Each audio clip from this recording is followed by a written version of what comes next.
The other day I got a letter from a manufacturer in England. It's a strange letter. I'd never heard of his company. He said, "We saw you in a BBC television program about advertising. And then we read your last book. And we're absolutely amazed because we didn't know there was any agency man left who was interested in actually selling things." I found out that he always refers to agency men as mincing pansies.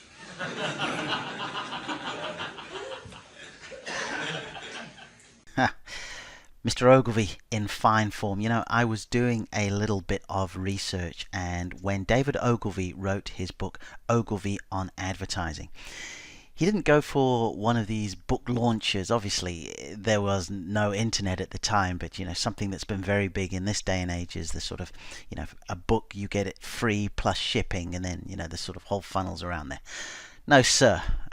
Mr. Ogilvy went on Letterman. Yes, David Letterman had David Ogilvy on the show. I mean, this man transcended his history, his industry. He really was something else. And on a personal level, I was just been very, very grateful because, you know, three men who really have helped me sort of with my advertising chops. On the left, Gary Benzivenga. On the right, Steve Harrison. And in the middle, Drayton Bird. All three of them learnt and studied and worked with David Ogilvy, who had that classic saying, "We sell or else." Now, David Ogilvy often speaks about scientific advertising. He goes so far as to say anybody in advertising should read this book 7 times. And he concludes by saying it changed the fortunes and directions of his life, which is really huge kudos to this book by Claude C. Hopkins. And the chapter that really I sort of go over and over, you know, which really sort of helped me and helped me sort of say, okay, look, even back in 1923 when people sort of just couldn't afford to send out loads and loads of postage and loads of letters without getting a result, you see that just salesmanship. And you see over here, you know, he says there, it is profitable or unprofitable according to its actual sales. Okay, the only purpose of advertising is to make sales. So this moves us along here where you need to ask yourself, and the ones providing you the space or the creative, so it's whether it's a web designer, whether it is a videographer, it doesn't matter if it's a creative sort of thing, you say, how is this going to sell what I have to offer? Now, there are 2 ways to ask this question, and this is why I sort of make a point of saying, word of warning, don't kick them into touch, you know. Sit down with them, put your heads together, and remember the objective. So where I'm coming from here is that what we're going to talk about in this third part of the seminar are some of the mindsets that go towards having successful advertising campaigns. And one thing that's not going to help you is pointing fingers, because, you know, I hate to say it, the likelihood is you're going to lose more than you win. Hi, I am Mucha Marapa. Thank you so much for joining me in this third and final part. We're in for some pretty heavy duty stuff here, but I hope you're getting a lot out of it. At the end of this video, I am also going to show you how you can download these videos and keep them, because you're really going to have to sort of make sure that you can go back time after time and work your way through. So thus far with the seminar, we have gone through a compelling headline, translating value, features, benefits and advantages, and incorporating a big idea. The last 2 that we're going to cover are capturing data and integrating media, and testing, tracking and measuring. But first, I just want you to take time out and be kind to yourself and honor this journey and struggle. Now, I do not for one moment mean to say this in a condescending way here, but I remember Todd Brown and Dan Kennedy both saying at different times, you know, never underestimate the difficulty of the task at hand. And it does make me cross when I see marketing campaigns and I see people talking about, you know, penny clicks for Facebook ads, and it's so easy to do this, and so this stuff is not easy. So you've just got to appreciate the fact that what you're doing is going to challenge you. What you're doing is going to be difficult and frustrating at times, but it is 100% the right thing to do to understand advertising. And somebody who I really do need to thank, his name is Kurt Marley. Kurt is a Facebook ad expert and a social media consultant and strategist. And he has a great saying, which is, nobody does everything all the time. Because, it is a classic case of sometimes, the cobbler's children not having any shoes, where people say, oh, well, you've missed this out and you should have done this and you should have done that. The fact is, as Kurt says, and he has said something we are all totally aware of. Nobody does everything all the time. So once again, when we go through this training, when we go through each seminar, the idea isn't for you to sort of put it on pause and say, well, why didn't you do that? Or why didn't you do that? We're not saying that at all. You need to just really just take stock of it, understand that there are things to do, and you get round to doing them sooner rather than later, mind. The other thing is that spending money on advertising and suppliers, experts and different forms of creative without getting results, if you've done that, if you've put money into a campaign and you've had no joy, if you've put money into an initiative and you've had no joy, it is part of the process, okay? And if anything, it's a sign that you are indeed moving forward in the right direction. Something that I underestimated for a long time, which I'd really like to share with you now before we get on with our teaching, is that there are many quality people who have gone through this before us and have been able to sort of synthesize the information in such a way where we don't necessarily have to do that. They've done what I like to call some heavy lifting for us. So what I wanted to do at the start of part 3, this final part of the seminar, is tell you the heavy lifters who have really helped me from the standpoint of sort of really developing my advertising chops. There are 7 books here, okay? Scientific Advertising by Claude Hopkins, Reality in Advertising by Rossa Reeves, Tested Advertising Methods, the 4th edition, mind you, if you can get that, by John Caples. How to Write a Great Advertisement by Vic Schwab, a fantastic book. Confessions of an Advertising Man by David Ogilvy. Now, Mr. Ogilvy, of course, also wrote Ogilvy on Advertising. I'm just referring to the ones that I sort of turn to the most and sort of dog-ear and write and scribble notes.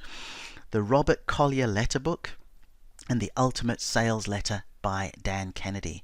So these are 7 books where I will go so far as to say, if you were to block out all the other noise that goes on the internet and other people showing you this and showing you that, and you were to focus on these 7 books.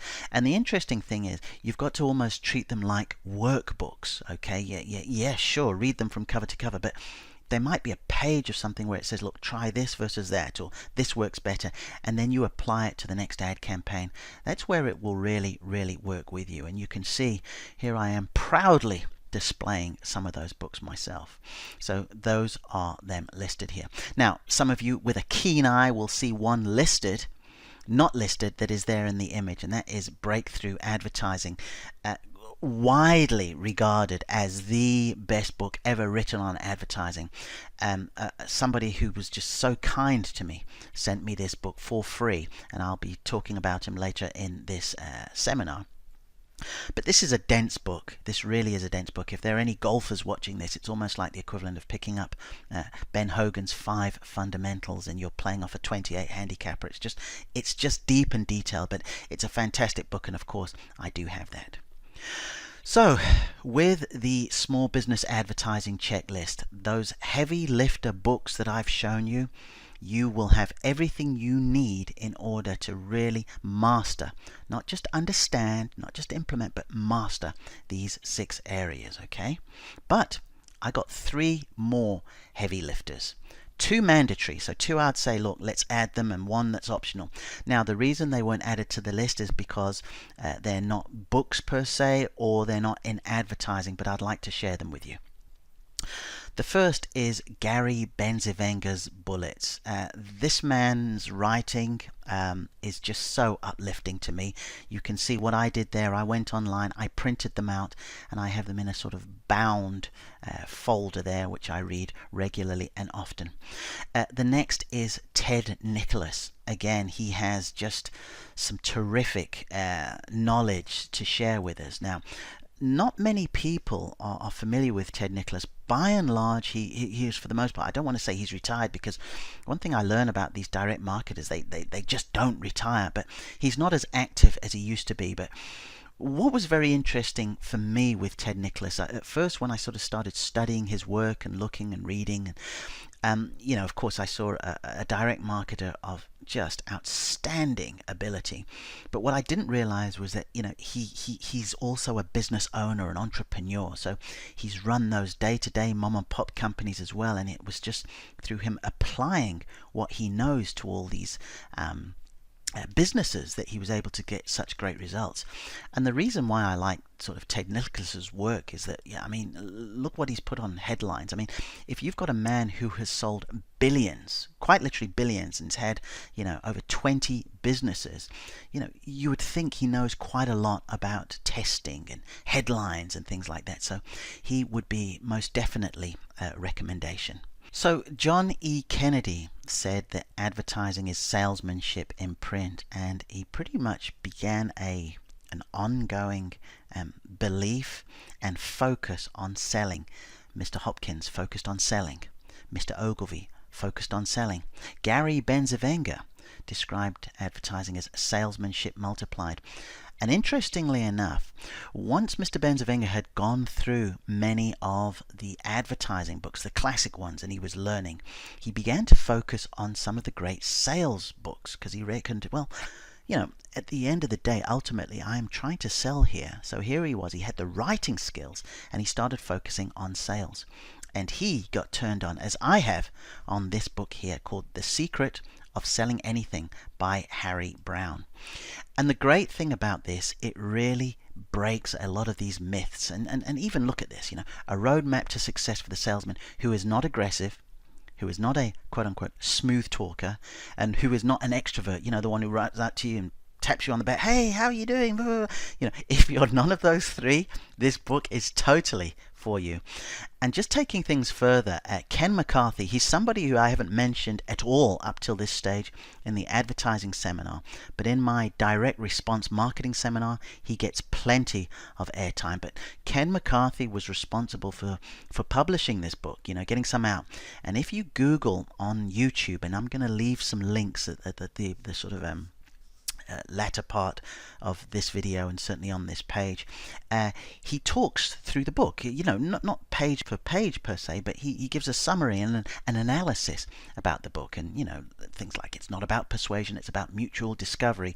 It really is truly a fantastic book. And the beautiful thing is, although you can buy the hard copy, I just found mine online in the form of a PDF. So the amended heavy lifters, right? You go, I've already read through the sort of first 7, but my final 3 would be the Gary Bencivenga Bullets, Ted Nicholas Success Margin Archives, The Secret of Selling Anything by Harry Browne, and yes, go online and find Ken McCarthy's analysis. Now, I really wanted to share this with you early in this because I'm also a big sort of 80-20 believer where 80% of your results are going to come from 20% of your efforts. And if you were to actually stop this video right now and do nothing else than go and get these books or research these books or have them in your arsenal, I think I would have done my job and then some. But I really just want to sort of underline once more, if you can get these and you use them as working manuals, you refer to them regularly and often, because you're going to learn further on in this seminar, you really need to keep going back to that well, keep going back and tweaking this then. This is the gold you'll get. And beautiful things happen. If you work in an organization and your boss gives you these books to study, you will know more than your boss. If you are a business and you have somebody else who is doing your advertising for you and they have not read these or gone through, you will know more than them. I cannot begin to tell you how beneficial it will be, and it will change things for you forever. This is why I've really taken time to sort of share these with you. If I was to do my own 80-20 on this and say, well, which ones do I really focus on? And by the way, I go through all of them. And just a quick note here, Victor Schwab is desperately unlucky not to get on this sort of 80-20. I've been focusing a lot on scientific advertising because I'm sort of teaching some home workers just to really start from scratch and some startup businesses, and this is why I've gone back to scientific advertising. So it would be these: scientific advertising, tested advertising methods, Gary Bencivenga's Bullets, and The Secret of Selling Anything.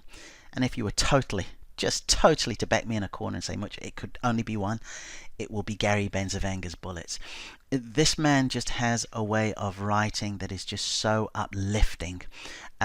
If you do go online, as I strongly recommend, and you download his Bullets, take a look in particular to bullet number 11. This is just one of the fantastic bits of writing. It's just so moving, so wonderful. And for writers out there and people that love writing ad copy, it changes things when you see how wonderfully someone can write. Another thing about Gary Bencivenga, and this is why I'm sort of mentioning it and making a point of mentioning it here, because I've sort of mentioned in the previous two videos that by day I provide digital marketing services, and I find a lot of the time with some of the business owners and the people I'm working with, they need to work on their mind just as much as they need to work on their craft. And all I mean by that is just the way they think about things, the way they sort of mustn't allow what's going on in the world. Drayton Bird said, there's no such thing as the economy, there's only your economy. But we're always faced with things going on, and I think that Gary Bencivenga, it's very clear that early on he decided, in addition to wanting to write great copy and direct response copy and advertising, he also said, I'm going to fix my mind. I'm going to make sure that I do that. So he did also have something called Success Bullets up there, and he had some great quotes. So I just wanted to focus on that. And of course, you will find your people. You'll find them in this list who you like. There are so many books on here that could have been on here. I haven't mentioned Gary Halbert at all, who really should be here. But I'm just trying to share with you what has worked for me, and certainly will make you well above average if you get these and just take on some of the information in there. Okay, so just to keep this particular lesson from going too long, I have broken it into two. It was originally over 55 minutes. So what I've done now is I've put the final part where we're focusing on capturing data and integrating media in lesson number 4. I really hope you're enjoying this. As always, your comments would be very much appreciated. But if you just click on the button below, it will take you right to the final lesson.